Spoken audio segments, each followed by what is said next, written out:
Now is Congressman Jim Jordan, chairman of the House Judiciary Committee and member of the Oversight Committee. Congressman, what can you tell us tonight about how these two stories, the visitor logs to the Biden at home in Delaware and the Penn Biden Center issue with the Chinese donations to the university itself?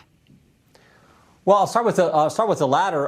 So first of all, we know that it's been reported that China gave millions of dollars to the University of Pennsylvania. It's been reported that China gave millions of dollars to the University of Pennsylvania and to the Biden Center at the University of Pennsylvania. Then we know, of course, classified documents were found at the University of Pennsylvania Biden Center. And then we know when Joe Biden became president of the United States, he made the president of the University of Pennsylvania the ambassador to Germany. And now the University of Pennsylvania says, oh, we don't know anything about donations from China.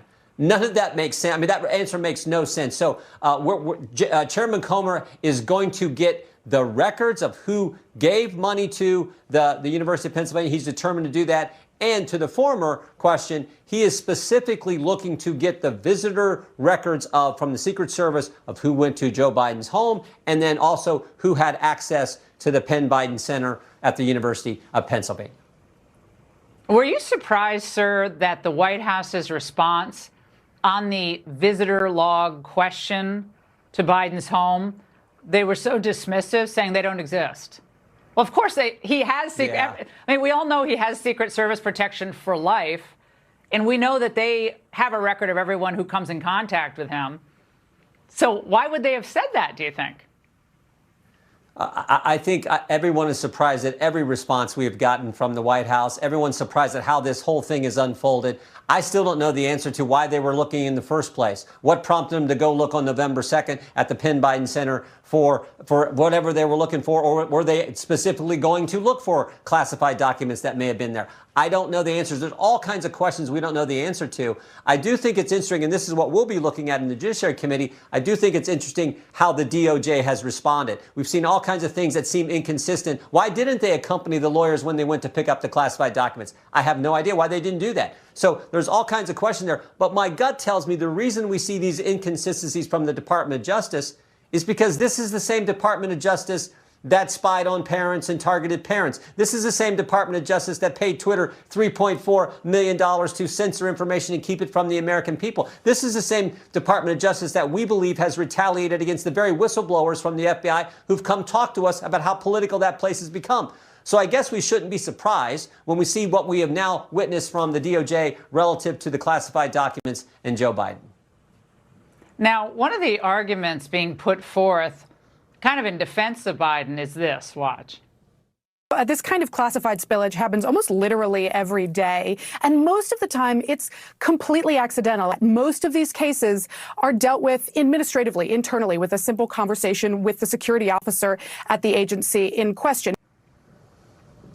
Congressman, do you agree that this is most likely just an administrative error?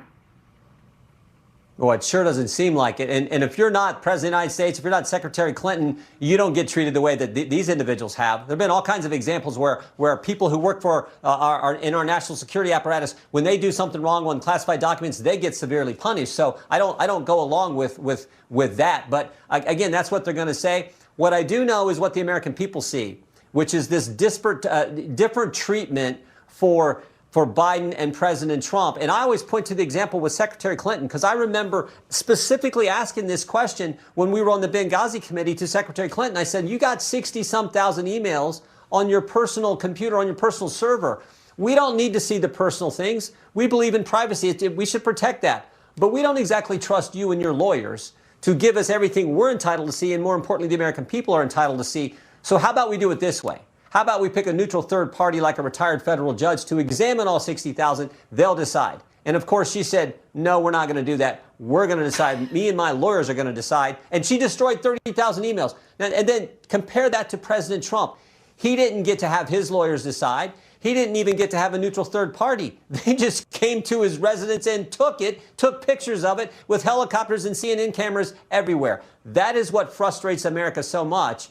And it's why we're going to do the investigation we need to do to make sure this kind of stuff stops. All right, Congressman, good to see you tonight. Thank you.